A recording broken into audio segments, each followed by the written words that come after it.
Welcome guys. For the longest time, it's been pretty clear that the community, myself included, do find the whole limb damage modifier a bit weird for SMGs, which basically means that SMGs, they do extra damage when shooting the legs, arms, hands, or feet. This is kind of a weird solution. It doesn't really make any real sense, and it's kind of missing the point of SMGs in general. An SMG is a close quarters weapon, so obviously it should be strong close quarters, and then the further the distance, the damage should sort of fall off. Also, SMGs being super easy to control, for example, the new JS9, yeah, it makes sense that accuracy doesn't really transform into longer range kills that easily, because obviously an assault rifle would require a ton more effort and skill to land those long distance sprays. So how do we fix this? Well, I think it's actually super easy to fix, and I'm gonna show you. The first thing I'm going to do is I'm going to get rid of that extra high limb damage modifier for SMGs. It doesn't make any logical sense that you need to shoot the legs against a level 3 armored player with an SMG and shoot the upper body if you have an assault rifle. That's silly. So let's get rid of that. We're going to go over here. We're going to look at the SMGs. And we're going to go from 130% increased damage to limbs to just 100%, so no extra damage to limbs for SMGs. And now we completely eliminated the leg meta for SMGs because they won't kill faster than shooting the upper body with an assault rifle. It's going to be a balanced situation.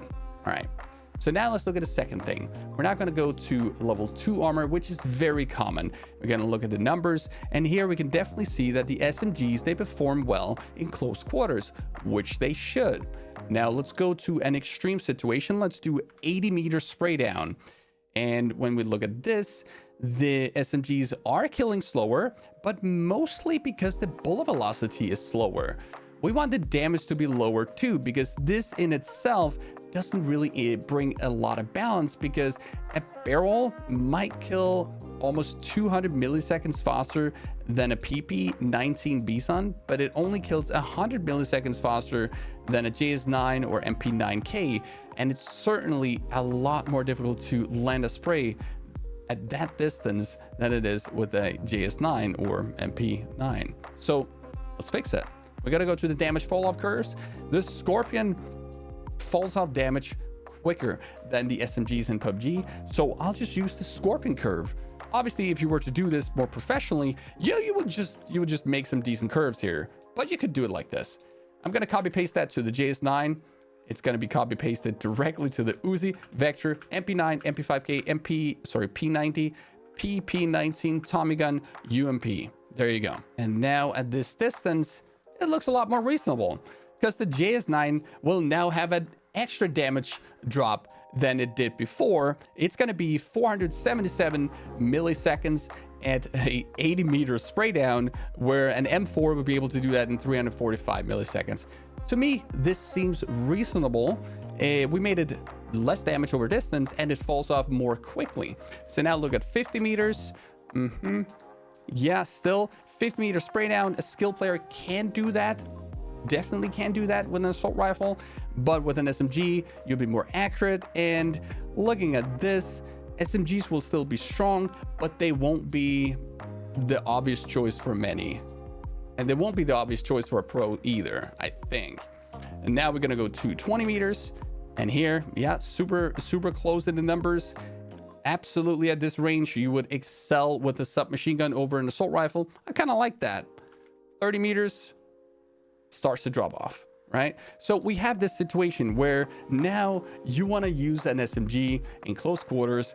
If you are getting into close quarters combat, SMGs are really good, and assault rifles are still good, but assault rifles will more quickly and more effectively outperform SMGs over distance.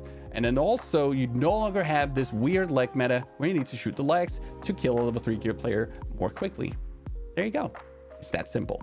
So obviously what I did here was super quick and dirty, but I do honestly think that if you just did this, that would provide a much more balanced experience.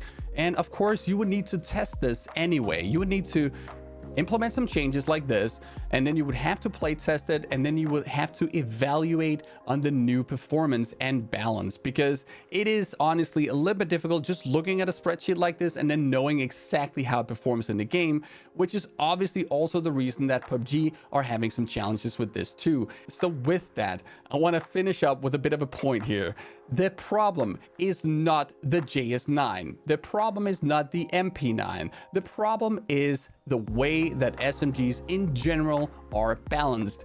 I think it's pretty cool to have guns that are easier to control than others, but then those guns, they aren't performing as well over distance where you really need that accuracy. It's more of a close quarters thing, and it's more of a preference saying, hey, I like this gun. I also think it's okay to have guns that appeal more to newer players, because if we're making PUBG a game that is going to be too difficult, so new players won't have a chance, I don't like that either.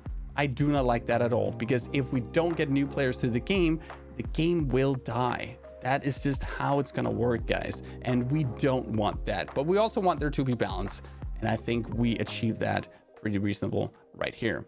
So thank you for watching, and I'll see you next time.